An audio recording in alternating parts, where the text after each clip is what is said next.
لو عندك انترفيو قريب بالإنجليزي أو من طموحك إنك تشتغل في شركة تكون كبيرة، فأكيد طبعا هيكون الانترفيو بتاع بالإنجليزي. الفيديو ده هيختصر عليك أخطاء كتيرة جدا بتتعمل في الانترفيو. الأخطاء اللي في الانترفيو دي ممكن جدا تأثر على تقييمك وتبقى هي السبب إن أنت تترفض أو تتقبل. في الفيديو ده هقولك 4 حاجات. أول حاجة، إيه أكتر الأخطاء اللي بتخلي الناس تضيع فرص شغلهم في الانترفيو بالإنجليزي. 2، إزاي تجاوب صح على الأسئلة دي بطريقة تكون طبيعية وفي نفس الوقت ذكية. 3، هنسمع أمثلة عملية للإجابات الصح والغلط.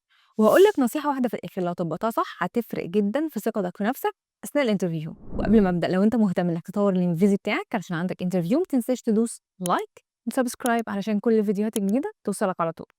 اهلا بيك عزيزي واتشر وعزيزتي واتشراي، انا فيروز جندي، مدربة لغة إنجليزية ندرسها لأكتر من 90 ألف طالب حوالين العالم، وأنا هنا علشان أساعدك تتكلم إنجليزي بطلاقة في وقت أقل. بص، لو أنت بتخاف من الأكسنت بتاعتك أثناء الانترفيو، فعايزة أقول لك إن آخر حاجة هيفكر فيها الاتش ار هي الأكسنت بتاعتك. الأهم بالنسبة له إن أنت تكون عارف تجاوب الإجابات المظبوطة، فلو أنت جاوبت صح هتضمن لنفسك جزء كبير جدا من التقييم. تعالى بقى أقول لك أشهر 4 أخطاء في الرد على الانترفيو بالإنجليزي، وآخر خطأ هو الأشهر على الإطلاق، اللي لما بتقوله بتبقى فاكر إن الاتش ار هيبقى متخيل إنك أنت متمسك بالوظيفة. وهقول لك برضه في آخر الفيديو إمتى فعلا الأكسنت تبقى مهمة للاتش ار. الخطأ الأول هو أول سؤال بيجي في الانترفيو: tell me about yourself. هنا بقى ناس كتيرة جدا بتغلط وتبدأ إن هي تحكي قصة حياتها، أو إن هم يقولوا معلومات أساسا مش مهمة. ولو أنت أصلا بتخاف تتكلم إنجليزي ويا دوب حافظ لك جملتين، فما فيش داعي تقول أساسا الجمل غلط، علشان مش ده اللي الاتش ار محتاج ان هو يسمع منك. يعني مثلا لما يسالك tell me about yourself، ما ينفعش تجاوب تقول I was born in 1999, I have 2 brothers, I love pizza, I love my brothers a lot. عزيزي الواتشر، عزيزتي الواتشرايه، هو هنا مش عازمك على الغدا على فكره، ومش هيفرق معاه خالص تفضيلاتك في الاكل ولا حبك لاخواتك. الصح انك تركز على شغفك وتربط شغفك ده بالوظيفه اللي انت رايح تقدم عليها. طيب الاجابه الاصح هنا هتكون ايه؟ خليني أنا بقى أقول لك. ممكن تقول إجابة زي I have 2 years of experience working as a sales representative at XYZ company. حط بقى اسم الشركة بتاعتك أيا كانت. When I focused on building strong client relationships and consistently exceeded my targets. I'm really passionate about communication and problem solving, and that's what pushed me to apply for this role. انت دلوقتي تيجي تقول لي ما انا لسه متخرج وما عنديش اي خلفيه مهنيه، هقول لك اصبر عليا، ما تقلقش مش هسيبك. بدل ما تتكلم عن خلفيتك المهنيه، هتتكلم عن الاكسبيرينس بتاعتك او خلفيتك في التعليم. يعني مثلا على سبيل المثال I'm recent graduate in business administration, and during my studies I worked on several market projects that really made me passionate about content strategy.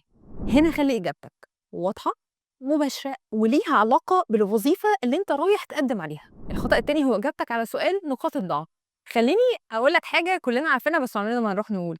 انت هنا ما ينفعش ترد أنا مشكلتي طبتي ازاي ده. لو الاتش ار هنا قال لك what's your biggest weakness، ناس كتيرة بترد غلط وتقول I'm perfectionist، أنا شخص مثالي وكل حاجة لازم تبقى عندي perfect. مشكلة في الرد ده إن هو بقى كليشيه، والاتش ار بيبقى عارف إنك هنا بتهرب من الإجابة. يا إما أنت مش عارف تتكلم، يا إما أنت مش عارف عيوبك، يا إما عارف بس مش عايز تصرح بعيوبك، وسواء ده ولا ده ولا ده كل ده غلط. طيب هقول إيه؟ ما أنا لو قلت عيوبي هترفض. أنا هنا برضو ما جيتش قلت لك قول له أنا بتوتر من الشغل، ما بعرفش أشتغل تحت ضغط، ما بسلمش حاجتي في مواعيدها، ما قلتش تقول كل ده خالص. الصح إنك توريه إن أنت فعلا عندك عيب أو كان عندك عيب وبتشتغل عليه أو اشتغلت عليه بالفعل، وده هيقول له أنت إزاي بتعرف تتعامل مع العيوب اللي أنت ممكن تكتشفها في شخصيتك. أما بقى شغل أنا زي الفل وما عنديش عيوب، ده مش هيأكلك عيش عزيزي الواتشر عزيزتي الواتشراية، لا في الانترفيو ولا في حياتك عامة. طيب خليني أقول لك مثال على الفكرة اللي أنا قلتها. Sometimes I struggle with delegating tasks because I like to do everything myself. But recently I started using tools and checklists to make sure I can trust the process and collaborate better. انت هنا على فكرة قلت عيب فعلا فيك في الشغل، بس ما قلتش العيب وسكت وانا خلاص انا كده وشخصيتي كده ومش هتغير. انت هنا وضحت ان انت بدأت تشتغل على العيب ده، وكمان بتحاول انك انت تطور منه من نفسك، وكمان شفت حلول تساعدك تنجز الشغل احسن واسرع. شايف المعلمه في الاداء؟ من الاخر اكدت عليه ان عيوبك رغم وجودها مش هتاثر ابدا على مصلحه الشغل، هتتصرف علشان تلاقي حلول. شايف الجمدان في الاداء؟ عايزاك تبقى عارف ان الموظف البروبلم سولفر ده من اكتر الشخصيات المطلوبه دلوقتي باي شغل. الشخص اللي بيحاول يلاقي حلول لاي مشكله بتواجهه. مش مطلوب منك انك تبقى مثالي، وممكن ما تبقاش شاطر في التكنيكال، بس انت هنا بتوضح له ان انت اي مشكله هتواجهك هتفرك كده علشان تلاقي لها حل. تعالَ لي بقى في الخطأ التالت، السؤال why should we hire you؟ إحنا المفروض إن إحنا نوظّفك أنت بالذات ليه؟ وهنا قصدي اختارك أنت ليه بالذات من كل الناس اللي اتقدمت دي، لإن أكيد بيقدّم أعداد كبيرة. فهنا هو مش محتاج يسمع أي كلام عام خالص، وهنا ناس كتيرة جدًا بتتلخبط وتقول كلام very general زي إنك أنت ممكن ترد عليه تقول له because I'm hard working and I want to learn. see very general. هو ده شيء كويس طبعًا، مش غلط إنك أنت تقوله، هو أكيد عايز حد متطور وحد شاطر شغال على نفسه على طول، بس خلّيني أقول لك إن الإجابة كده مش كافية، محتاجين إن إحنا نستفيض فيها شوية ونربط مهاراتنا بالحاجات اللي محتاجها الوظيفة اللي أنا رايح أقدّم عليها. هاقول لك trick كده هتنفعك أوي قبل ما تروح الinterview. قبل ما تروح الinterview بُص كويس على الjob description والrequirements المطلوبة، شوف إيه اللي مطلوب في الوظيفة وإيه المهام الوظيفية اللي مطلوب منك إنك تقوم بيها. شوف إيه منهم مرتبط بمهاراتك وخبراتك، واربط إجابتك بكل ده. Based on the job description, you're looking for someone who can manage content and analyze its performance. I already have 2 years of experience in content creation and I love tracking performance using tools like Google and Excel.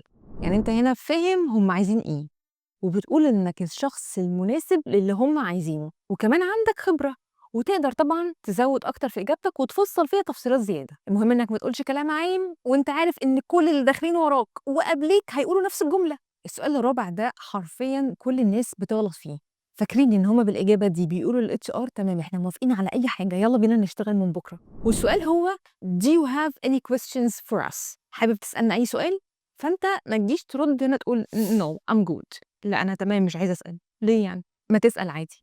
عزيزي الواتشر عزّتي وبوتشراية، بيني وبينك كده أنا وأنت عارفين إن أنت ما بتردش علشان مش عارف ترد إزاي، مش علشان فعلًا ما عندكش أسئلة تسألها، لأ أنت عندك أسئلة جوّه وعايز تسألها بس مش عارف تقولها إزاي بالإنجليزي. وسامعاك يا اللي بتقول أنا فعلًا ساعات ما بيبقاش عندي أسئلة، ليه؟ ما دي كارثة، ليه ما عندكش أسئلة عزيزي الواتشر ليه يا بابا؟ نرجع بعد ما نشتغل نكتشف حاجات في الشغل تضايقنا إحنا ما كناش سألنا عليها في الأول، والمفروض إن أنت كنت تسأل عنها في البداية. فصدّقني إنك موضوع تسأل الHR دي حاجة مهمة جدًا ومطلوبة، علشان بيقيسوا عليها هل أنت فعلًا مهتم وبتفكّر في التفاصيل والّا أي حاجة ماشي غيّري وخلاص. ممكن سؤال بسيط يبين إنك فعلًا ذكي ومهتم، ممكن تقول له what does a typical day in this role look like؟ اليوم العادي في الوظيفة اللي أنا هاشتغلها دي بيبقى عامل إزاي؟ What are the biggest challenges your team is facing right now؟ إيه التحديات اللي بيقابلها الteam الفترة دي؟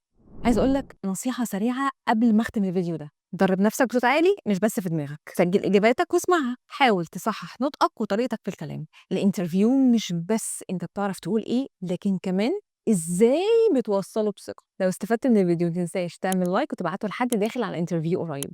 لو عايز فيديو تاني عن جمل جاهزة للإنترفيو بالإنجليزي اكتب لي في الكومنتس، ولو عندك مشكلة في الطلاقة في الإنجليزي عمومًا ما تنساش تشوف الفيديو اللي فيه روتين بسيط تعمله علشان تقوي كل مهاراتك في الإنجليزي مرة واحدة. أنا فيروزة الجندي ومعاك هنا علشان أساعدك تتكلم إنجليزي بشكل أحسن.